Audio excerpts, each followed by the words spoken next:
हनानिया और सफीरा एमाने स्वामी स्त्री निजर संपत्ति को बिक्री कले, अर्धेक निज निमंते रखिदेले आउ अर्धेक नहीं प्रेरित मान निकटरे समर्पण करी कहले आमर सबु किछि आम माने आनी देछु। किंतु से माने प्रकृत रे मिथ्या कहूथिले। पितर आत्मांक द्वारा यह जानी पारिले एवं से माने मिछ कहिथिबारु से मान को अनुयोग कले। प्रिय बंधु, आपण ईश्वरंक प्रति विश्वस्त अटंते कि ना छलनार जीवन रे बंची छंती। जीसुंक मधुर वाक्य चला पथे साजे दीप अमरी चरण अलिभ आलोक देई जीवनर प्रतिपदे जीवनर प्रतिपदे बढ़ाई से सत्य पथे पथ प्रदर्शिका से जे पथ प्रदर्शिका पथ प्रदर्शिका पथ प्रदर्शिका।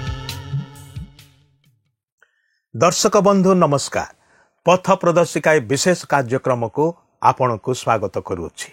आपण नियमित ये कार्यक्रम देखुछंती, सेतिपाई प्रभु को धन्यवाद दिए।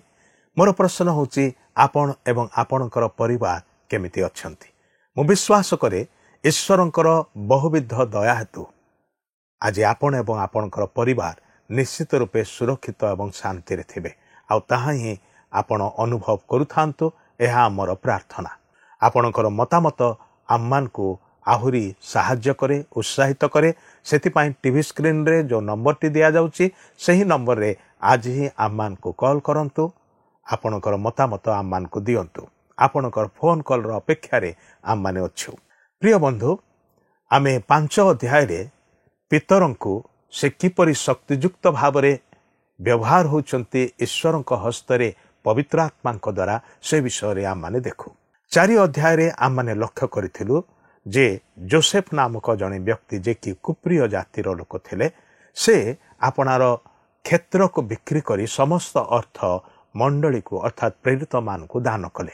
5 अध्याय रे हनानिया एवं सफीरांक विषय रे आमाने देखु। एमाने उछंती 2 जन स्वामी स्त्री।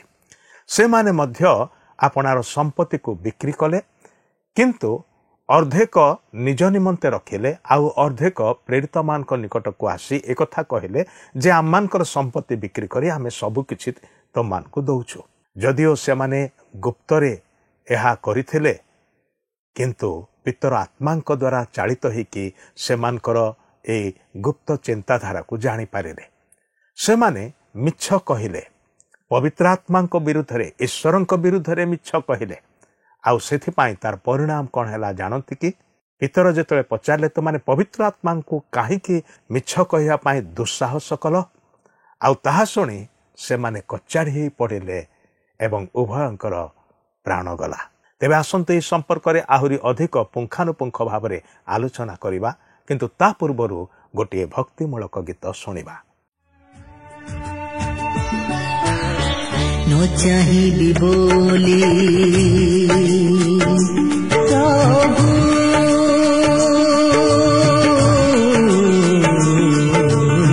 न चाहिबी बोली आखि बुझिदेले हृदय भीतर दिश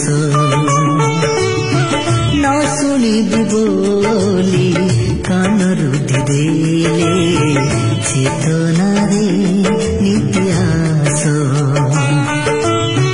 तुमरी सानिध्य भरोसा पवन तुमरी सानिध्य भरोसा पवन लागे मते नीति नुआ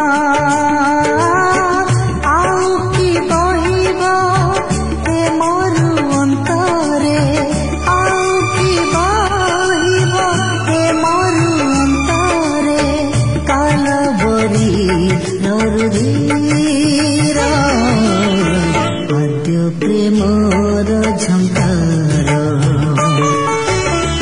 ଆଉ କି ଶୁଭିବ ଭଙ୍ଗା ବୀଣତାରେ ଆଜ ପ୍ରେମର ଝଙ୍କାର ଆଉ କି ଶୁଭିବ ଭଙ୍ଗା ବୀଣତାରେ ଆଜ ପ୍ରେମର ଝଙ୍କାର ଫେରିକି ଆସିବ ଜୀବନେ ଯିଶୁ ହେ ଫେରିକି ଆସିବ ଜୀବନେ ଯିଶୁ ହେ ସାତ ରଙ୍ଗ ସାତ ସୁର ନିତ୍ୟ ପ୍ରେମର ଝଙ୍କାର ଆଉ କି ଶୁଭିବ ଭଙ୍ଗା ବୀଣତାରେ ଆଜ ପ୍ରେମର ଝଙ୍କାର ଅନୁତାପର ସିନୀର କାଲବରୀର ରୁଧିର। ଆସନ୍ତୁ ବର୍ତ୍ତମାନ ଆମେ ପ୍ରଭୁଙ୍କର ବାକ୍ୟ ମଧ୍ୟକୁ ଯିବା। ଆଜି ଆମେ ପ୍ରେରିତ 5 ପର୍ବର 3 ପଦରୁ ଆରମ୍ଭ କରି 6 ପର୍ବର 15 ପଦ ପର୍ଯ୍ୟନ୍ତ ଅଧ୍ୟୟନ କରିବା ନିମନ୍ତେ ଯିବା। ଗତ ପାଠରେ ଆମେ ଦେଖିଥିଲୁ ଯେ ହନନ୍ୟ ଓ ସଫିରା ସେମାନେ ସେମାନଙ୍କର ବିକ୍ରିତ ସମ୍ପତ୍ତିର ମୂଲ୍ୟରୁ କିଛି ଲୁଚାଇ ରଖି ଅଂଶମାତ୍ର ଆଣି ପ୍ରେରିତମାନଙ୍କ ଚରଣ ତଳେ ଥୋଇଲେ। ଆଉ ସେମାନେ କହିଲେ ଯେ ସେମାନେ ସବୁକିଛି ଆଣି ଅର୍ପଣ କରିଛନ୍ତି, ମାତ୍ର ସେମାନେ ମିଥ୍ୟା କହିଲେ। ତେବେ ଦେଖନ୍ତୁ ଏହାପରେ ପିତର ସେମାନଙ୍କୁ କ'ଣ କହୁଛନ୍ତି। 5 ପର୍ବର 3 ଓ 4 ପଦରେ ଲେଖା ଅଛି, ସେଥିରେ ପିତର କହିଲେ, ହେ ହନନ୍ୟ, ପବିତ୍ର ଆତ୍ମାଙ୍କ ନିକଟରେ ମିଥ୍ୟା କହିବାକୁ ଓ ଭୂମିର ମୂଲ୍ୟରୁ କିଛି ଲୁଚାଇ ରଖିବାକୁ କାହିଁକି ଶୟତାନ ତୁମ୍ଭ ହୃଦୟ ସମ୍ପୂର୍ଣ୍ଣ ଅଧିକାର କରିଅଛି? ବିକ୍ରିତ ନ ହେବା ପୂର୍ବେ ତାହା କ'ଣ ତୁମ୍ଭ ନିଜର ହୋଇ ରହିନଥିଲା? ଆଉ ବିକ୍ରୟ ହେବା ଉତ୍ତାରେ ସେଥିର ମୂଲ୍ୟ କି ତୁମ୍ଭ ନିଜ ଅଧିକାରରେ ନଥିଲା? ତେବେ ତୁମେ କିପରି ଆପଣା ହୃଦୟରେ ଏହି ବିଷୟ ଭାବିଲ? ତୁମେ ଯେ ମନୁଷ୍ୟ ନିକଟରେ ମିଥ୍ୟା କହିଲ ତାହା ନୁହେଁ, ମାତ୍ର ଈଶ୍ୱରଙ୍କ ନିକଟରେ ମିଥ୍ୟା କହିଲ। ଦେଖନ୍ତୁ, ଏହି ହନନ୍ୟ ଓ ତାହାଙ୍କ ସ୍ତ୍ରୀ ସଫିରାର ପାପ ଥିଲା ଯେ ସେମାନେ ମିଛ କହିଲେ। କିନ୍ତୁ ଏଠାରେ ଆମକୁ ଆଉ ଏକ ଶିକ୍ଷା ମିଳେ ଯେ ପବିତ୍ର ଆତ୍ମା ହେଉଛନ୍ତି ଈଶ୍ୱର, ଯାହାକି ପିତର ଏଠାରେ ପ୍ରକାଶ କରନ୍ତି। ପ୍ରଥମେ ସେ କହନ୍ତି, ହନନ୍ୟ, ପବିତ୍ର ଆତ୍ମାଙ୍କ ନିକଟରେ ମିଥ୍ୟା କହିବାକୁ ଓ ଭୂମିର ମୂଲ୍ୟରୁ କିଛି ଲୁଚାଇ ରଖିବାକୁ କାହିଁକି ଶୟତାନ ତୁମ ହୃଦୟ ସମ୍ପୂର୍ଣ୍ଣ ଅଧିକାର କରିଅଛି? ଏହାପରେ ପିତର ପୁନଶ୍ଚ କହନ୍ତି, ତୁମ୍ଭେ ଯେ ମନୁଷ୍ୟ ନିକଟରେ ମିଥ୍ୟା କହିଲ ତାହା ନୁହେଁ, ମାତ୍ର ଈଶ୍ୱରଙ୍କ ନିକଟରେ ମିଥ୍ୟା କହିଲ। ତେଣୁକରି ପିତର ଏଠାରେ ପବିତ୍ର ଆତ୍ମାକୁ ଈଶ୍ୱର ବୋଲି ଉପସ୍ଥାପିତ କରନ୍ତି। ଏହାପରେ ହନନ୍ୟଙ୍କ ପ୍ରତି ଟିକେ ଦୃଷ୍ଟି ଦେବା। 5 ପଦରେ ଲେଖା ଅଛି, ଏହିସବୁ କଥା ଶୁଣି ହନନ୍ୟ କଚାଡ଼ି ହୋଇପଡ଼ି ପ୍ରାଣତ୍ୟାଗ କଲା। ସେଥିରେ ଯେତେ ଲୋକ ଏହା ଶୁଣିଲେ ସମସ୍ତେ ଅତିଶୟ ଭୟ ପାଇଲେ। ତେବେ ଅନେକେ ଏଥିନିମନ୍ତେ ପିତରଙ୍କୁ ମଧ୍ୟ ଦୋଷୀ କରନ୍ତି ଯେ ପିତରଙ୍କ ଲାଗି ହନନ୍ୟଙ୍କର ମୃତ୍ୟୁ ଘଟିଲା। କିନ୍ତୁ ତାହା ଭାବିବା ମଧ୍ୟ ଭୁଲ। ପିତର ମଧ୍ୟ ଜାଣିନଥିଲେ ଯେ ହନନ୍ୟଙ୍କର ମୃତ୍ୟୁ ଏହି ପ୍ରକାର ଘଟିବ।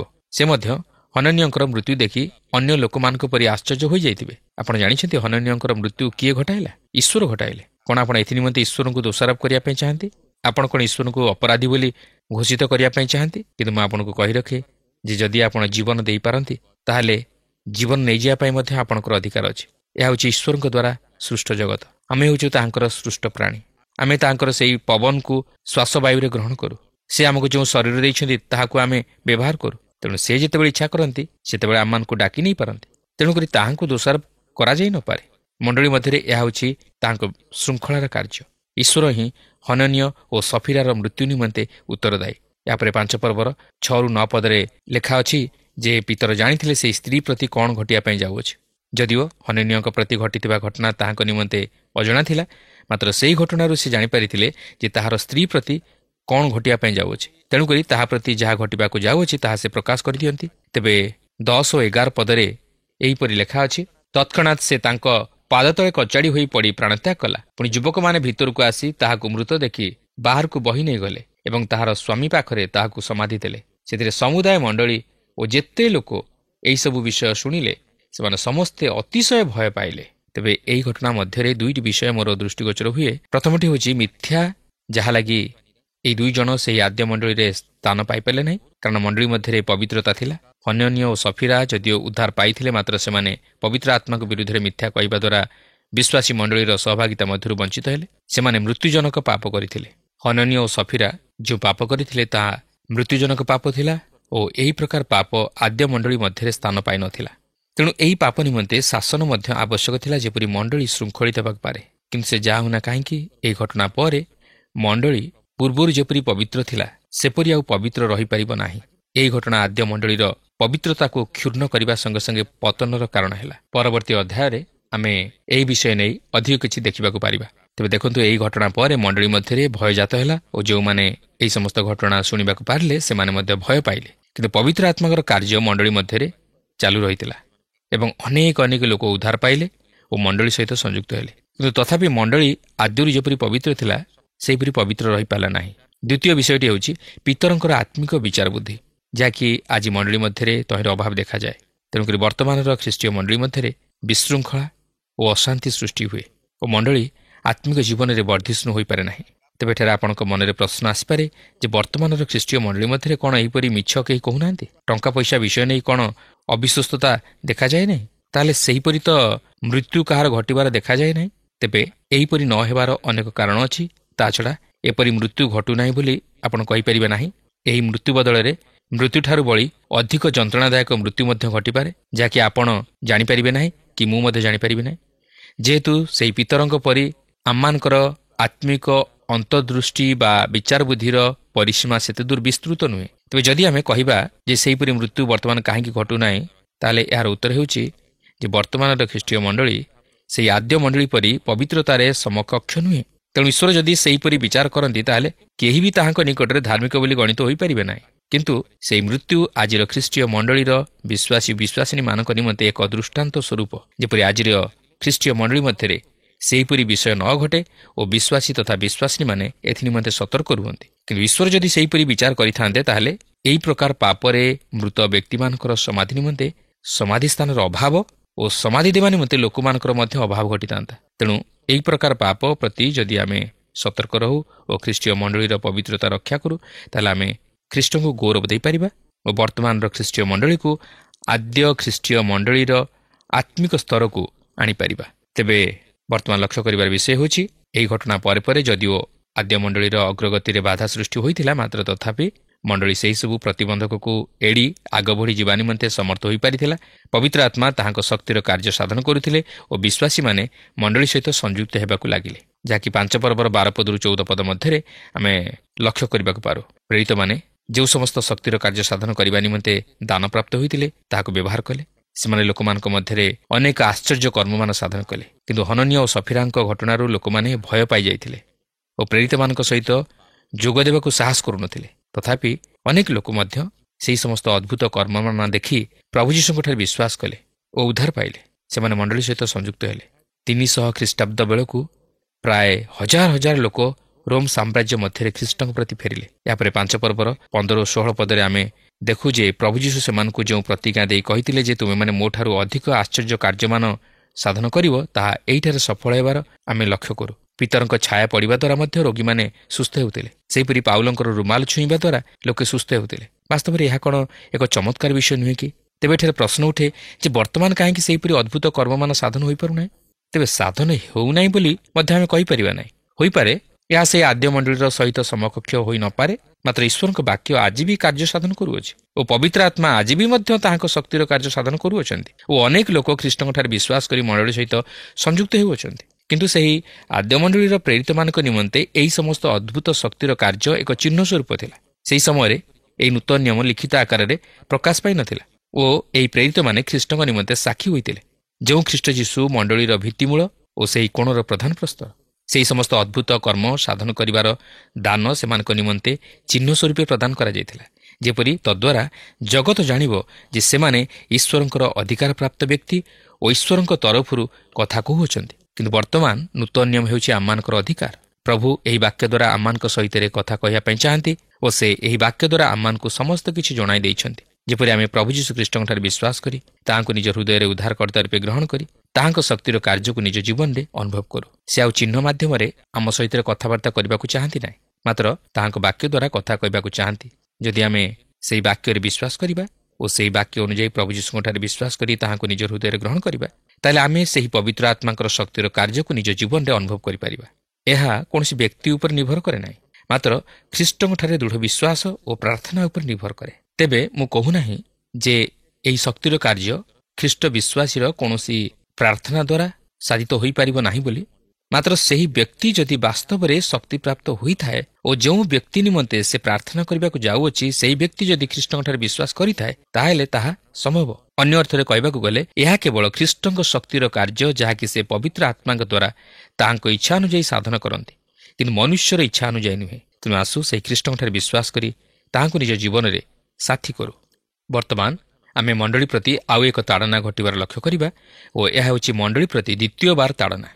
ଦେଖନ୍ତୁ, ପ୍ରେରିତ 5 ପର୍ବର 17-18 ପଦରେ ଏହିପରି ଲେଖା ଅଛି, ପରେ ମହାଯାଜକ ଓ ତାଙ୍କ ସଙ୍ଗୀ ସମସ୍ତେ ଅର୍ଥାତ୍ ସାଦୁକୀ ଦଳ ଈର୍ଷାରେ ପ୍ରଜ୍ୱଳିତ ହୋଇ ଉଠିଲେ ଓ ପ୍ରେରିତମାନଙ୍କୁ ଧରି ସାଧାରଣ କାରାଗାରରେ ରଖିଲେ। ଦେଖନ୍ତୁ କିପରି ସାଦୁକୀମାନେ ତାଡ଼ନା ଘଟାଇବା ନିମନ୍ତେ ନେତୃତ୍ୱ ନେଉଛନ୍ତି। ଫାରୁସୀମାନେ ପ୍ରଭୁ ଯୀଶୁଖ୍ରୀଷ୍ଟଙ୍କ ପ୍ରତି ତାଡ଼ନା ଘଟାଇବାରେ ନେତୃତ୍ୱ ନେଇଥିଲେ, କିନ୍ତୁ ଏ ହେଉଛନ୍ତି ସେହି ସାଦୁକୀ ଦଳ ଯେଉଁମାନେ କି ଆଦ୍ୟ ମଣ୍ଡଳୀ ପ୍ରତି ତାଡ଼ନା ଘଟାଇବାରେ ନେତୃତ୍ୱ ନେଇଥିଲେ। ତେଣୁକରି ପ୍ରେରିତମାନେ ଏହି ଦ୍ୱିତୀୟ ଥର ଧରାଯାଇ କାରାଗାରରେ ରଖାଯାଉଛନ୍ତି। କିନ୍ତୁ ଦେଖନ୍ତୁ ଏଠାରେ ପ୍ରଭୁ କିପରି ଏକ ଆଶ୍ଚର୍ଯ୍ୟ ଶକ୍ତିର କାର୍ଯ୍ୟ ସାଧନ କରୁଅଛନ୍ତି। 5 ପର୍ବର 19 ଓ 20 ପଦରେ ଏହିପରି ଲେଖା ଅଛି, କିନ୍ତୁ ପ୍ରଭୁଙ୍କର ଜଣେ ଦୂତ ରାତ୍ରି କାଳରେ କାରାଗାରର ଦ୍ୱାର ସବୁ ଫିଟାଇ ଦେଲେ ଓ ସେମାନଙ୍କୁ ବାହାର କରି ଆଣି କହିଲେ, ଯାଅ, ମନ୍ଦିର ମଧ୍ୟରେ ଠିଆ ହୋଇ ଲୋକମାନଙ୍କୁ ଏହି ଜୀବନ ସମ୍ବନ୍ଧୀୟ ସମସ୍ତ କଥା କୁହ। ଦେଖନ୍ତୁ ଏଠାରେ ପ୍ରଭୁ ତାଙ୍କର ଦୂତଙ୍କ ଦ୍ୱାରା ଏକ ମହାନ କାର୍ଯ୍ୟ ସାଧନ କରୁଅଛନ୍ତି। ସେ ଜଣେ ଦୂତଙ୍କ ଦ୍ୱାରା ପ୍ରେରିତମାନଙ୍କୁ କାରାଗାର ମଧ୍ୟରୁ ବାହାର କରି ଆଣୁଛନ୍ତି ଓ କହୁଛନ୍ତି, ଯାଅ, ମନ୍ଦିର ମଧ୍ୟରେ ଠିଆ ହୋଇ ଏହି ଜୀବନ ସମ୍ବନ୍ଧୀୟ ସମସ୍ତ କଥା କୁହ, ଅର୍ଥାତ୍ ଏହି ସମସ୍ତ ବିଷୟରେ ସାକ୍ଷୀ ହୁଅ ଓ ଯେଉଁ ସତ୍ୟ ଜାଣିଅଛ ସେହି ସତ୍ୟତା ପ୍ରକାଶ କରି ଯେପରି ଅନ୍ୟମାନେ ଏହି ସମସ୍ତ ବିଷୟ ଶୁଣି ଓ ଗ୍ରହଣ କରି ଜୀବନ ପ୍ରାପ୍ତ ହୁଅନ୍ତି। ପ୍ରିୟ ବନ୍ଧୁ, ପ୍ରଭୁ ଯୀଶୁ ମଧ୍ୟ ଆଜି ଆମମାନଙ୍କୁ ବ୍ୟବହାର କରିବା ପାଇଁ ଚାହାନ୍ତି। ସେ ଆଜି ତାହାଙ୍କର ବିଶ୍ୱାସୀ ମଣ୍ଡଳୀ ଦ୍ୱାରା ତାହାଙ୍କର କାର୍ଯ୍ୟ ସାଧନ କରିବା ପାଇଁ ଚାହାନ୍ତି। କିନ୍ତୁ ଆମେ କ'ଣ ଆଜି ତାହାଙ୍କ ହସ୍ତ ଦ୍ୱାରା ବ୍ୟବହୃତ ହେବାକୁ ଚାହୁଁ କି?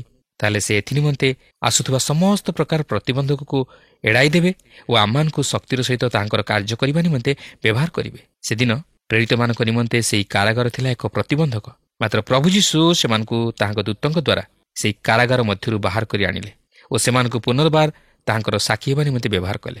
ସେଦିନ ସେହି ପ୍ରେରିତମାନଙ୍କ ନିମନ୍ତେ ଏହା ଏକ ଚମତ୍କାର ଅନୁଭୂତି ଥିଲା ଓ ଅନ୍ୟମାନଙ୍କ ନିମନ୍ତେ ବା ମଣ୍ଡଳୀ ନିମନ୍ତେ ଏକ ଚମତ୍କାର ସାକ୍ଷ୍ୟ ଥିଲା। ଏହାପରେ 5 ପର୍ବର 21-23 ପଦ ମଧ୍ୟରେ ଆମେ ଦେଖୁ ଲେଖା ଅଛି, ଏହା ଶୁଣି ସେମାନେ ପ୍ରଭାତ ସମୟରେ ମନ୍ଦିରରେ ପ୍ରବେଶ କରି ଶିକ୍ଷା ଦେବାକୁ ଲାଗିଲେ। ଇତିମଧ୍ୟରେ ମହାଯାଜକ ଓ ତାଙ୍କ ସଙ୍ଗୀମାନେ ଆସି ମହାସଭା ଓ ଇସ୍ରାଏଲ ସନ୍ତାନମାନଙ୍କର ପ୍ରାଚୀନ ବର୍ଗଙ୍କୁ ଡାକି ଏକତ୍ର କଲେ। ପୁଣି ସେମାନଙ୍କୁ ଆଣିବା ନିମନ୍ତେ କାରାଗାରକୁ ଲୋକ ପଠାଇଲେ। କିନ୍ତୁ କର୍ମଚାରୀମାନେ ଯାଇ କାରାଗାରରେ ସେମାନଙ୍କୁ ନ ପାଇ ଫେରିଆସି କହିଲେ, ଆମମାନେ ଦେଖିଲୁ କାରାଗାର ଦୃଢ଼ ରୂପେ ରୁଦ୍ଧ ହୋଇଅଛି ଓ ଦ୍ୱାରଗୁଡ଼ିକରେ ରକ୍ଷକମାନେ ଠିଆ ହୋଇଅଛନ୍ତି, କିନ୍ତୁ ଦ୍ୱାର ଫିଟାନ୍ତେ ଭିତରେ ଆମମାନେ କାହାକୁ ପାଇଲୁ ନାହିଁ। ଦେଖନ୍ତୁ, ଏ ପ୍ରକାର ଘଟଣା ପ୍ରଭୁ ଯୀଶୁଖ୍ରୀଷ୍ଟଙ୍କର ପୁନରୁତ୍ଥାନ ସମୟରେ ଘଟିଥିଲା। ପ୍ରଭୁ ଯୀଶୁ ସମାଧିରୁ ବାହାରି ଆସିବା ନିମନ୍ତେ ସେହି ପଥରଟାକୁ ଗଡ଼ାଇ ଦିଆଯାଇ ନଥିଲା, ମାତ୍ର ସେହି ପଥରଟା ଗଡ଼ାଇ ଦିଆଯିବା ପୂର୍ବରୁ ପ୍ରଭୁ ଯୀଶୁଖ୍ରୀଷ୍ଟ ସମାଧି ମଧ୍ୟରୁ ବାହାରି ଯାଇଥିଲେ। କିନ୍ତୁ ସେହି ପଥରଟା ଗଡ଼ାଇ ଦିଆଯାଇଥିଲା ଯେପରି ଅନ୍ୟମାନେ ତହିଁରେ ପ୍ରବେଶ କରି ତାହା ଦେଖିପାରନ୍ତି। ସେହି ପ୍ରକାର ଘଟଣା ଏଠାରେ ଘଟିବାର ଆମେ ଲକ୍ଷ୍ୟ କରୁଅଛୁ। ପ୍ରେରିତମାନେ ବାହାରି ଯିବା ନିମନ୍ତେ ସେହି କାରାଗାରର ଦ୍ୱାର ଖୋଲାଯିବାର ଆବଶ୍ୟକ ନଥିଲା, କାରଣ ସେହି କାରାଗାରର ଦ୍ୱାର ଖୋଲାଯିବାର ବହୁ ପୂର୍ବରୁ ପ୍ରେରିତମାନେ ବାହାରି ଯାଇଥିଲେ। ଏହାପରେ 5 ପର୍ବର 24-28 ପଦ ମଧ୍ୟରେ ଆମେ ଦେଖୁ ଯେ ଲୋକମାନେ ପ୍ରେରିତମାନଙ୍କର ଶିକ୍ଷାକୁ ଶୁଣୁଥିଲେ। ସେମାନେ ପ୍ରଭୁ ଯୀଶୁଙ୍କ ନିମନ୍ତେ ଉତ୍ତମ ସାକ୍ଷୀ ଥିଲେ। ସେମାନେ ପ୍ରକୃତରେ ବାସ୍ତବ ସୁସମାଚାର ପ୍ରଚାରକ ଥିଲେ। ପ୍ରଭୁ ଯୀଶୁ କହିଥିଲେ, ପ୍ରଥମେ ଜେରୁସାଲେମରେ ସୁସମାଚାର ପ୍ରଚାରିତ ହେବ। ଏଠାରେ ଆମେ ତାହା ହିଁ ସଫଳ ହେବାର ଲକ୍ଷ୍ୟ କରୁଅଛୁ। ସେମାନେ ଯେତେ ଅଧିକ ତାଡ଼ନା ଘଟାଇବାକୁ ଚେଷ୍ଟା କଲେ ସେତେ ଅଧିକ ସୁସମାଚାର ପ୍ରଚାରିତ ହେବାକୁ ଲାଗିଲା। ପିତର ଓ ଯୋହନ ଭୟ କରି ନୀରବ ରହିନଥିଲେ, ମାତ୍ର ସେମାନେ ସାହସ ଓ ଶକ୍ତିର ସହିତ ସୁସମାଚାର ପ୍ରଚାର କରିଥିଲେ। ଯେହେତୁ ସେମାନେ ମନୁଷ୍ୟକୁ ନୁହେଁ ମାତ୍ର ଈଶ୍ୱରଙ୍କୁ ଭୟ କରୁଥିଲେ ଓ ଈଶ୍ୱରଙ୍କ ଆଦେଶକୁ ପାଳନ କରିବା ନିମନ୍ତେ ଚାହିଁଥିଲେ। କିନ୍ତୁ ଆଜି ଆମମାନେ କାହାକୁ ଭୟ କରୁଅଛୁ ବା କାହାର ଆଦେଶ ପାଳନ କରୁଅଛୁ? ପ୍ରଭୁଙ୍କର କାର୍ଯ୍ୟ କରିବାକୁ ହେଲେ ମନୁଷ୍ୟକୁ ଭୟ କରି ମନୁଷ୍ୟର କଥାକୁ ବା ଧମକ ଚମକକୁ ବା ଥଟ୍ଟା ପରିହାସକୁ ଯଦି ଆପଣ ଶୁଣିବେ, ତାହେଲେ ଆପଣ ପ୍ରଭୁଙ୍କ ନିମନ୍ତେ ସାକ୍ଷୀ ହୋଇପାରିବେ ନାହିଁ। କିନ୍ତୁ ଆପଣ ପ୍ରଭୁଙ୍କୁ ଭୟ କରି ପ୍ରଭୁଙ୍କର କଥାକୁ ଶୁଣିଲେ ପ୍ରଭୁ ଯୀଶୁଙ୍କ ନିମନ୍ତେ ସାକ୍ଷୀ ହୋଇପାରିବେ। ଦେଖନ୍ତୁ ପିତର ସେମାନଙ୍କୁ କି ପ୍ରତ୍ୟୁତ୍ତର ଦେଉଛନ୍ତି, ଯାହାକି 5 ପର୍ବର 29 ପଦରେ ଲେଖା ଅଛି। କିନ୍ତୁ ପିତର ଅନ୍ୟ ପ୍ରେରିତମାନେ ଉତ୍ତର ଦେଲେ, ମନୁଷ୍ୟମାନଙ୍କର ଆଜ୍ଞା ଅପେକ୍ଷା ବରଂ ଈଶ୍ୱରଙ୍କ ଆଜ୍ଞା ପାଳନ କରିବା କର୍ତ୍ତବ୍ୟ। ଦେଖନ୍ତୁ, ପ୍ରେରିତମାନେ ପ୍ରଭୁଙ୍କର ଆଦେଶକୁ ପାଳନ କରୁଅଛନ୍ତି ଓ ପ୍ରଭୁ ସେମାନଙ୍କୁ ଯେପରି କରିବାକୁ କହୁଅଛନ୍ତି ସେମାନେ ସେହିପରି କରୁଅଛନ୍ତି। କିନ୍ତୁ ଏହାର ଅର୍ଥ ନୁହେଁ ଯେ ଆମେ ଆମର ଜାଗତିକ କର୍ତ୍ତାମାନଙ୍କର ଅନାଜ୍ଞାବହ ହେବା, କାରଣ ବିଶ୍ୱାସୀମାନେ ସେମାନଙ୍କର ଜାଗତିକ କର୍ତ୍ତାମାନଙ୍କର ଆଜ୍ଞାବହ ହେବା ଉଚିତ ବୋଲି ପ୍ରଭୁଙ୍କର ବାକ୍ୟ ପ୍ରକାଶ କରେ। କିନ୍ତୁ ଏହା ଯେପରି ଈଶ୍ୱରଙ୍କ ଆଜ୍ଞା ବିରୁଦ୍ଧରେ ନ ଯାଏ, ଅର୍ଥାତ୍ ସେହି ଜାଗତିକ କର୍ତ୍ତାମାନେ ଯେପରି ଈଶ୍ୱରଙ୍କ ଆଜ୍ଞା ବିରୁଦ୍ଧରେ ନ ଯାଆନ୍ତି କିମ୍ବା ଲୋକମାନଙ୍କୁ ଈଶ୍ୱରଙ୍କ ଆଜ୍ଞା ବିରୁଦ୍ଧରେ କାର୍ଯ୍ୟ କରିବାକୁ ନ ପ୍ରବର୍ତ୍ତାନ୍ତି। ଏଠାରେ ସେହି ଧାର୍ମିକ ନେତାମାନେ ଈଶ୍ୱରଙ୍କ ଆଜ୍ଞା ବିରୁଦ୍ଧରେ ଯାଇ କାର୍ଯ୍ୟ କରିବା ହେତୁ ପ୍ରେରିତମାନେ ଏହି ପ୍ରକାର ପଦକ୍ଷେପ ନେବା ନିମନ୍ତେ ବାଧ୍ୟ ହେଲେ। ଏହାପରେ 5 ପର୍ବର 30 ପଦରେ ଲେଖା ଅଛି, ଯେଉଁ ଯୀଶୁଙ୍କୁ ଆପଣମାନେ କ୍ରୁଶରେ ଟଙ୍ଗାଇ ବଧ କରିଥିଲେ, ଆମମାନଙ୍କ ପିତୃପୁରୁଷଙ୍କ ଈଶ୍ୱର ତାହାଙ୍କୁ ଉଠାଇ ଅଛନ୍ତି। ପ୍ରଭୁ ଯୀଶୁଖ୍ରୀଷ୍ଟଙ୍କୁ ଯେ ସେମାନେ କ୍ରୁଶରେ ଟଙ୍ଗାଇ ବଧ କରିଥିଲେ, ଏହା ପିତର ସେମାନଙ୍କୁ ସ୍ପଷ୍ଟ ଭାବେ ଜଣାଇ ଦିଅନ୍ତି। କିନ୍ତୁ ଈଶ୍ୱର ଯେ ତାହାଙ୍କୁ ମୃତ୍ୟୁରୁ ଉଠାଇ ଅଛନ୍ତି, ଏହା ମଧ୍ୟ ସ୍ପଷ୍ଟ କରିଦିଅନ୍ତି। 31 ଓ 32 ପଦରେ ଲେଖା ଅଛି, ପୁଣି ସେ ଯେପରି ଇସ୍ରାଏଲକୁ ମନ ପରିବର୍ତ୍ତନ ଓ ପାପକ୍ଷମା ଦାନ କରନ୍ତି, ଏଥି ନିମନ୍ତେ ଈଶ୍ୱର ଆପଣା ଦକ୍ଷିଣ ହସ୍ତ ଦ୍ୱାରା ତାଙ୍କୁ ଅଧିପତି ଓ ତ୍ରାଣକର୍ତ୍ତା ରୂପେ ଉନ୍ନତ କରିଅଛନ୍ତି। ପୁଣି ଆମ୍ଭେମାନେ ଏହି ସମସ୍ତ ବିଷୟର ସାକ୍ଷୀ। ଆଉ ଯେଉଁ ପବିତ୍ର ଆତ୍ମାକୁ ଈଶ୍ୱର ଆପଣା ଆଜ୍ଞା ପାଳନକାରୀମାନଙ୍କୁ ଦେଇଅଛନ୍ତି, ସେ ମଧ୍ୟ ସାକ୍ଷୀ। ଏହି ସମ୍ବାଦ ଆଜି ମଧ୍ୟ ଜେରୁସାଲେମରେ ଥିବା ଇସ୍ରାଏଲ ଜାତି ନିମନ୍ତେ, କାରଣ ସେମାନଙ୍କୁ ମନ ପରିବର୍ତ୍ତନ କରିବାକୁ ଅଛି ଓ ପାପକ୍ଷମା ପାଇବାକୁ ଅଛି। ପିତରଠାରେ କହିବାକୁ ଚାହାନ୍ତି ଯେ ପ୍ରଭୁ ଯୀଶୁଖ୍ରୀଷ୍ଟଙ୍କର ମୃତ୍ୟୁ ଓ ପୁନରୁତ୍ଥାନ ଘଟଣା ସମ୍ପର୍କରେ ପ୍ରେରିତମାନେ ଯେ ସାକ୍ଷୀ, ତାହା ନୁହେଁ, ଏଥିସହିତ ପବିତ୍ର ଆତ୍ମା ମଧ୍ୟ ସାକ୍ଷୀ। ଅର୍ଥାତ୍ ପିତରଠାରେ ପ୍ରଭୁ ଯୀଶୁଖ୍ରୀଷ୍ଟଙ୍କର ମୃତ୍ୟୁ ଓ ପୁନରୁତ୍ଥାନର ସତ୍ୟତାକୁ ପ୍ରକାଶ କରିବାକୁ ଯାଇ କହନ୍ତି ଯେ ସେମାନେ ଯେଉଁ ସମସ୍ତ ବିଷୟ ପ୍ରକାଶ କରୁଅଛନ୍ତି, ତାହା ସେମାନଙ୍କ ନିଜ ମନରୁ ନୁହେଁ, ମାତ୍ର ପବିତ୍ର ଆତ୍ମା ସେମାନଙ୍କୁ ମୁଖ ଦେଇ ତାହା ପ୍ରକାଶ କରନ୍ତି। ଏହାପରେ 33ରୁ 34 ପଦରେ ଆମେ ଦେଖୁ ଯେ ସେମାନଙ୍କର ମନୋଭାବ, ସେମାନେ ପ୍ରେରିତମାନଙ୍କୁ ବଧ କରିବା ନିମନ୍ତେ ମନ୍ତ୍ରଣା କଲେ। ମାତ୍ର ଦେଖନ୍ତୁ ଈଶ୍ୱର ସେମାନଙ୍କୁ କିପରି ଭାବେ ସୁରକ୍ଷା ପ୍ରଦାନ କରୁଅଛନ୍ତି। ଈଶ୍ୱର ଗମଲିଏଲଙ୍କ ମଧ୍ୟ ଦେଇ କଥା କହୁଛନ୍ତି। ଏହି ଗମଲିଏଲ ଜଣେ ଫାରୁସି ଓ ବ୍ୟବସ୍ଥା ଅଧ୍ୟାପକ ଥିଲେ। ତେବେ ସେ ସେହି ମହାସଭାର ସଦସ୍ୟମାନଙ୍କ ସହିତ କିଛି କଥାବାର୍ତ୍ତା କରିବା ପାଇଁ ପ୍ରେରିତମାନଙ୍କୁ ବାହାର କରିଦେବାକୁ କହୁଛନ୍ତି। ଆଉ ଏହି ଗମଲିଏଲ ପ୍ରେରିତମାନଙ୍କର ମଧ୍ୟ ଜଣେ ଶିକ୍ଷକ ଥିଲେ, ଯାହାକି ଆମେ 5 ପର୍ବର 35ରୁ 39 ପଦ ମଧ୍ୟରେ ଲକ୍ଷ୍ୟ କରିବାକୁ ପାରୁ। ସେ ଏଠାରେ ଉଦାହରଣ ଛଳରେ 2 ଜଣ ବ୍ୟକ୍ତିଙ୍କ ବିଷୟ ନେଇ ପ୍ରକାଶ କରନ୍ତି, ଯେଉଁମାନେ କି କେତେକ ଲୋକଙ୍କୁ ସାଙ୍ଗରେ ନେଇ ବିପ୍ଳବ କରିଥିଲେ। ମାତ୍ର ସେମାନେ ମୃତ୍ୟୁବରଣ କରିବା ସଙ୍ଗେ ସଙ୍ଗେ ସେମାନଙ୍କର ଦଳ ମଧ୍ୟ ଛିନ୍ନଭିନ୍ନ ହୋଇଗଲେ। ବର୍ତ୍ତମାନ ସେ ସେମାନଙ୍କୁ ଉପଦେଶ ଦିଅନ୍ତି ଯେ ସେହିପରି ଯୀଶୁ ଓ ତାହାଙ୍କ ଅନୁଗମନକାରୀମାନଙ୍କ ପ୍ରତି ଘଟିବ, ଯଦି ତାହା ବାସ୍ତବରେ ଈଶ୍ୱରଙ୍କଠାରୁ ହୋଇନଥାଏ। ଏହାପରେ 5 ପର୍ବର 40 ପଦରେ ଆମେ ଦେଖୁ ଲେଖା ଅଛି, ସେମାନେ ତାଙ୍କ କଥାରେ ସମ୍ମତ ହେଲେ। ପୁଣି ପ୍ରେରିତମାନଙ୍କୁ ନିକଟକୁ ଡାକି ସେମାନଙ୍କୁ ପ୍ରହାର କଲେ ଓ ଯୀଶୁଙ୍କ ନାମରେ କଥା ନ କହିବାକୁ ଆଜ୍ଞା ଦେଇ ଛାଡ଼ିଦେଲେ। ଦେଖନ୍ତୁ, ଏହି ଲୋକମାନେ ଯଦି ନିରୀହ, ତାହେଲେ ସେମାନେ ସେମାନଙ୍କୁ ଛାଡ଼ିଦେବା ଉଚିତ ଥିଲା। ଯଦି ସେମାନେ ଦୋଷୀ, ତାହେଲେ ସେମାନେ ସେମାନଙ୍କୁ ଧରି ଶାସ୍ତି ଦେବା ଉଚିତ ଥିଲା। କିନ୍ତୁ ସେମାନଙ୍କୁ ଏହିପରି ପ୍ରହାର କରି ଛାଡ଼ିଦେବା ସେମାନଙ୍କ ପକ୍ଷରେ ଉଚିତ ନଥିଲା ଓ ଏହା ଅତି ଦୁଃଖର ବିଷୟ ଥିଲା। ସେମାନେ ଗମଲିଏଲଙ୍କ କଥା ଭଲ ଭାବେ ଶୁଣିବାର ଉଚିତ ଥିଲା। ସେଦିନ ପିତର ଓ ଯୋହନ ଦୋଷୀ ନଥିଲେ, ମାତ୍ର ସେହି ମହାସଭାର ସଦସ୍ୟମାନେ ସେମାନଙ୍କୁ ବିନା କାରଣରେ ପ୍ରହାର କଲେ। ଏପରିକି ଯୀଶୁଙ୍କ ନାମରେ କଥା ନ କହିବାକୁ ସେମାନଙ୍କୁ ଆଜ୍ଞା ଦେଲେ। ଏଥିରୁ ଯୀଶୁଙ୍କ ପ୍ରତି ସେମାନଙ୍କର ମନୋଭାବ କିପରି ଥିଲା, ତାହା ଆପଣ ଅନୁମାନ କରିପାରୁଥିବେ। ଏହାପରେ 41 ଓ 42 ପଦରେ ଆମେ ଦେଖୁ ଯେ ପ୍ରେରିତମାନେ ଅତି ଚମତ୍କାର ଲୋକ ଥିଲେ। ସେମାନେ ପ୍ରଭୁ ଯୀଶୁଙ୍କ ନିମନ୍ତେ ତାଡ଼ନା ଭୋଗ କରିବାକୁ ପ୍ରସ୍ତୁତ ଥିଲେ ଓ ସେମାନେ ଦୁଃଖ କରିବା ପରିବର୍ତ୍ତେ ଆନନ୍ଦ କରୁଥିଲେ। ସେମାନେ ଭୟ କରିବା ପରିବର୍ତ୍ତେ ସାହସିକ ହେଉଥିଲେ, ନିରୁତ୍ସାହିତ ହେବା ପରିବର୍ତ୍ତେ ଉତ୍ସାହିତ ହେଉଥିଲେ, ଯେହେତୁ ପ୍ରଭୁ ଯୀଶୁ ସେମାନଙ୍କ ସହିତରେ ଥିଲେ ଓ ସେମାନଙ୍କୁ ଶକ୍ତିଯୁକ୍ତ କରି ବ୍ୟବହାର କରୁଥିଲେ। ଦେଖନ୍ତୁ, ସେମାନେ ସେହି ମହାସଭାର ସଦସ୍ୟମାନଙ୍କ କଥାରେ ଚୁପ୍ ହୋଇ ରହିଗଲେ ନାହିଁ, ମାତ୍ର ଆହୁରି ଅଧିକରୁ ଅଧିକ ପ୍ରଭୁ ଯୀଶୁଙ୍କ ବିଷୟରେ ଶିକ୍ଷା ଦେଇ ପ୍ରଚାର କରିବାକୁ ଲାଗିଲେ। ତେବେ ସେହି ସୁସମାଚାର କ'ଣ ଥିଲା? ପ୍ରଭୁ ଯୀଶୁଖ୍ରୀଷ୍ଟଙ୍କର ମୃତ୍ୟୁ ଓ ତାଙ୍କର ପୁନରୁତ୍ଥାନ।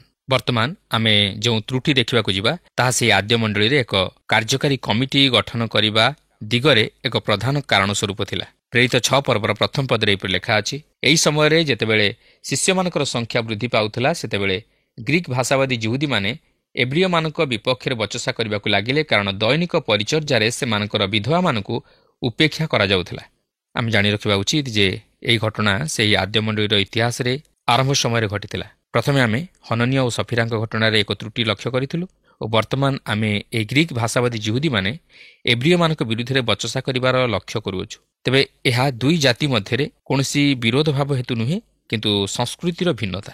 କାରଣ ଗ୍ରୀକ୍ ଭାଷାବାଦୀ ଯିହୁଦୀୟମାନେ ଗ୍ରୀକ୍ ସଂସ୍କୃତିକୁ ଅନୁକରଣ କରିବା ସମୟରେ ଏବ୍ରିୟମାନେ ମୂଷାଙ୍କର ବ୍ୟବସ୍ଥା ଅନୁଯାୟୀ ସମସ୍ତ ବିଷୟ କରୁଥିଲେ। ପ୍ରକୃତରେ ଏହି କାରଣରୁ ସେମାନଙ୍କ ମଧ୍ୟରେ ଏକ ଭୁଲ ବୁଝାମଣା ସୃଷ୍ଟି ହେଲା ଓ ତାହା ଧୀରେ ଧୀରେ ବୃଦ୍ଧି ପାଇବାକୁ ଲାଗିଲା। ଏହି ସମୟରେ ମଣ୍ଡଳୀ ମଧ୍ୟରେ ପ୍ରାୟ 25,000 ବିଶ୍ୱାସୀ ଥିଲେ ଓ ଏହି ଆଦ୍ୟ ମଣ୍ଡଳୀ ମଧ୍ୟ ଧୀରେ ଧୀରେ ଆତ୍ମିକ ଜୀବନରେ ଦୁର୍ବଳ ହେବାକୁ ଲାଗିଲା। କାରଣ ସଂଖ୍ୟା ବଢ଼ିବା ସଙ୍ଗେ ସଙ୍ଗେ ବିଭିନ୍ନ ପ୍ରକାର ବିବାଦ ତଥା ମତଭେଦ ଘଟିଲା, ସ୍ୱାର୍ଥପରତା ଓ ଦଳଭେଦ ମଧ୍ୟ ଦେଖାଦେଲା। ସେହି ଗ୍ରୀକ୍ ଭାଷାବାଦୀ ଯିହୁଦୀମାନେ ଅଳ୍ପ ସଂଖ୍ୟକ ଥିଲେ ଓ ସେମାନେ ଅବହେଳିତ ହେଉଛନ୍ତି ବୋଲି ଭାବି ସେମାନଙ୍କର ବିଧବାମାନଙ୍କୁ ଯେପରି ଏବ୍ରିୟମାନଙ୍କ ସହିତ ସମାନ ଅଧିକାର ମିଳିବ ତାହା ଦାବି କଲେ। ଏହି ସମସ୍ତ ବିଷୟ ପ୍ରେରିତମାନଙ୍କର ଦୃଷ୍ଟିକୁ ଅଣାଗଲା। ଏହାପରେ 6 ପର୍ବର 2 ପଦରୁ 4 ପଦ ମଧ୍ୟରେ ଆମେ ଦେଖୁ ଯେ ପ୍ରେରିତମାନେ ଅନୁଭବ କଲେ ଯେ ସେମାନେ ଈଶ୍ୱରଙ୍କ ବାକ୍ୟ ପ୍ରଚାର ପରିତ୍ୟାଗ କରି ଜାଗତିକ ବିଷୟରେ ସମୟ ଅତିବାହିତ କରିବା ଉଚିତ ନୁହେଁ ବା ଭୋଜନପାନରେ ବ୍ୟସ୍ତ ରହିବା ଉଚିତ ନୁହେଁ।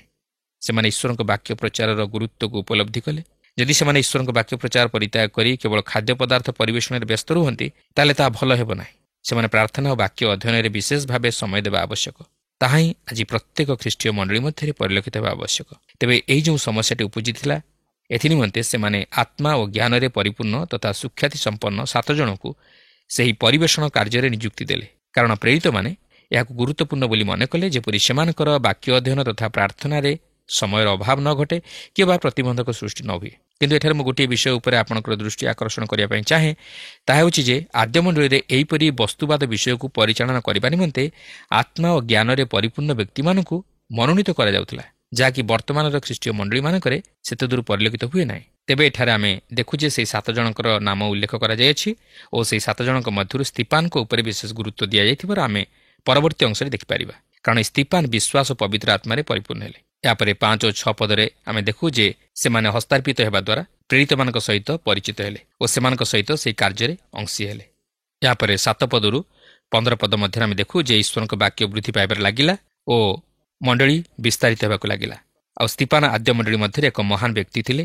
ଆଉ ଏହି ସ୍ତିଫାନ ମଧ୍ୟ ପ୍ରେରିତମାନଙ୍କ ପରି ଶକ୍ତିର ସହିତ ପ୍ରଭୁ ଯୀଶୁଙ୍କର ସୁସମାଚାର ପ୍ରଚାର କରୁଥିଲେ। କିନ୍ତୁ ସାଧୁକମାନେ ତାହାଙ୍କୁ ଧରି ତାହାଙ୍କ ବିରୁଦ୍ଧରେ ମିଥ୍ୟା ଅଭିଯୋଗ କରି ତାହାଙ୍କୁ ବିନାଶ କରିବା ନିମନ୍ତେ ଯୋଜନା କଲେ ଆଉ ସେମାନେ ତାହାଙ୍କୁ ବଦ୍ଧ କଲେ, ଯାହାକି ଆମେ ପରବର୍ତ୍ତୀ କାର୍ଯ୍ୟକ୍ରମରେ ଆଲୋଚନା କରିବା। ପ୍ରଭୁ ପ୍ରତ୍ୟେକଙ୍କୁ ଆଶୀର୍ବାଦ କରନ୍ତୁ। ପ୍ରିୟ ବନ୍ଧୁ, ଆଶା କରେ ଆଜିର ଅଧ୍ୟୟନଟି ଆପଣଙ୍କୁ ବେଶ ଭଲ ଲାଗିଛି। ଆପଣ ଆତ୍ମିକ ଜୀବନରେ ଉପକୃତ ହୋଇଛନ୍ତି।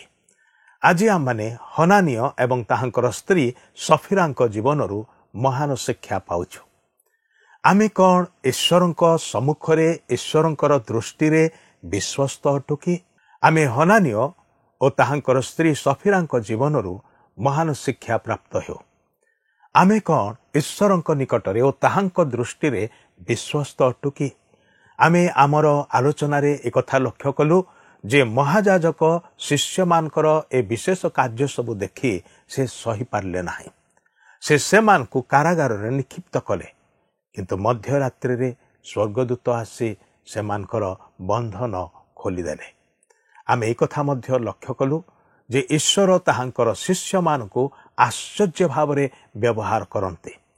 ସ୍ତିଫାନ ତାହାଙ୍କର ବାକ୍ୟ, ତାହାଙ୍କର ପ୍ରଚାର, ତାହାଙ୍କର ସାକ୍ଷ୍ୟ ଲୋକମାନେ ଶୁଣିଲେ ଏବଂ ସେଥିରେ ଚମତ୍କୃତ ହେଲେ, ଆଶ୍ଚର୍ଯ୍ୟ ହେଲେ, କାରଣ ସେମାନେ ସମ୍ପୂର୍ଣ୍ଣ ଭାବରେ ଈଶ୍ୱରଙ୍କ ଉପରେ ନିର୍ଭର କରିକି ଜୀବନ କାଟୁଥିଲେ। ଆଜି ତ ଆମମାନଙ୍କର ଆଲୋଚନାର ସମୟ ଏଠି ସରିଆସିଛି।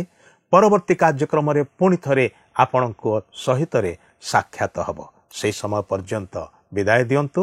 କିନ୍ତୁ ବିଦାୟ ନେବା ପୂର୍ବରୁ ଆସୁ ପ୍ରଭୁଙ୍କ ନିକଟରେ ପ୍ରାର୍ଥନା କରିବା। ପ୍ରିୟ ପ୍ରଭୁ, ତୁମେ ଚାହଁ ଆମ ଜୀବନରେ ବିଶ୍ୱସ୍ତତା ରହିଥାଉ। ଆମେ ମିଥ୍ୟା କିମ୍ବା ଛଳନାର ଜୀବନ କାଟିବୁ ନାହିଁ, ବରଂ ତୁମେ ଯେ ସବୁବେଳେ ଆମମାନଙ୍କୁ ଦେଖୁଅଛ, ତୁମର ଚକ୍ଷୁରୁ, ତୁମର ଦୃଷ୍ଟିରୁ ଆମେ ନିଜକୁ ଲୁଚେଇବାକୁ ପାରୁନାହୁଁ, ଏହା ଜାଣି ପ୍ରଭୁ ତୁମ ପ୍ରତି ଏବଂ ଏକ ଆରେକ ପ୍ରତି, ମଣ୍ଡଳୀ ପ୍ରତି ବିଶ୍ୱସ୍ତ ରହିବା ପାଇଁ ଆମମାନଙ୍କୁ ତୁମେ ସାହାଯ୍ୟ କର। ବିଶେଷ କରି ଦର୍ଶକ ବନ୍ଧୁମାନଙ୍କର ଜୀବନର ଅବସ୍ଥା ତୁମେ ଜାଣୁଛ ପ୍ରଭୁ। ସେମାନଙ୍କର ପ୍ରାର୍ଥନାର ଉତ୍ତର ଦିଅ। ସେମାନଙ୍କର ବ୍ୟକ୍ତିଗତ ଏବଂ ପାରିବାରିକ ଜୀବନରେ ଆଶ୍ଚର୍ଯ୍ୟ କାର୍ଯ୍ୟ ସବୁ ସାଧନ କର। ଏହି ସମସ୍ତ ପ୍ରାର୍ଥନା ନିବେଦନ ପରିତ୍ରାଣକର୍ତ୍ତା ପ୍ରଭୁ ଯୀଶୁ ଖ୍ରୀଷ୍ଟଙ୍କ ନାମରେ ଉତ୍ସର୍ଗ କରୁଅଛୁ। ଆମେନ୍। ବହୁତ ବହୁତ ଧନ୍ୟବାଦ। ପ୍ରଭୁ ଆପଣଙ୍କୁ ଆଶୀର୍ବାଦ କରନ୍ତୁ। ପ୍ରିୟ ବନ୍ଧୁ, ଆଶା କରୁ ଆପଣଙ୍କୁ ଆମ ପଥ ପ୍ରଦର୍ଶିକା କାର୍ଯ୍ୟକ୍ରମ ନିଶ୍ଚୟ ଭଲ ଲାଗିଥିବ। ଯଦି ଭଲ ଲାଗିଛି ତାହେଲେ ଆମକୁ 044490812996 ନମ୍ବରରେ ନିଶ୍ଚୟ ଗୋଟିଏ ମିସ୍ଡ କଲ୍ ଦେବେ। ଆପଣଙ୍କ ମିସ୍ଡ କଲ୍ ଆମ ନିମନ୍ତେ ଅତି ବହୁମୂଲ୍ୟ। ମୁଁ ଆନନ୍ଦର ସହ ଜଣାଉଛି ଯେ ପ୍ରତ୍ୟେକ ମିସ୍ଡ କଲ୍ ଦାତାଙ୍କ ମଧ୍ୟରୁ ସପ୍ତାହ ଶେଷରେ ଯିଏ ଅଧିକ ମିସ୍ଡ କଲ୍ ଦେଇଥିବେ ତାଙ୍କୁ ମନୋନୀତ କରାଯିବ ଓ ପୁରସ୍କୃତ କରାଯିବ। ସେହି ଦର୍ଶକ ବନ୍ଧୁଙ୍କ ନାମ ଓ ଫଟୋ ଆମ କାର୍ଯ୍ୟକ୍ରମ ଶେଷରେ ଦେଖାଯିବ। ଗତ ସପ୍ତାହର ବିଜୟ ଦର୍ଶକ ବନ୍ଧୁ ହେଲେ ଭୁବନେଶ୍ୱରରୁ ପ୍ରତିଭା ସାହୁ ଓ ପରିବାର। ପ୍ରାର୍ଥନା ଓ ଅଧିକ ଜାଣିବା ନିମନ୍ତେ ଫୋନରେ ଆମ ସହ ଯୋଗାଯୋଗ କରିପାରିବେ। ଆମ ଟେଲିଫୋନ ନମ୍ବର ହେଲା 9777221415 ଆଉ ଆମ ଠିକଣା ଟିଭି ସ୍କ୍ରିନରେ ଦିଆଯାଇଅଛି। ଧନ୍ୟବାଦ।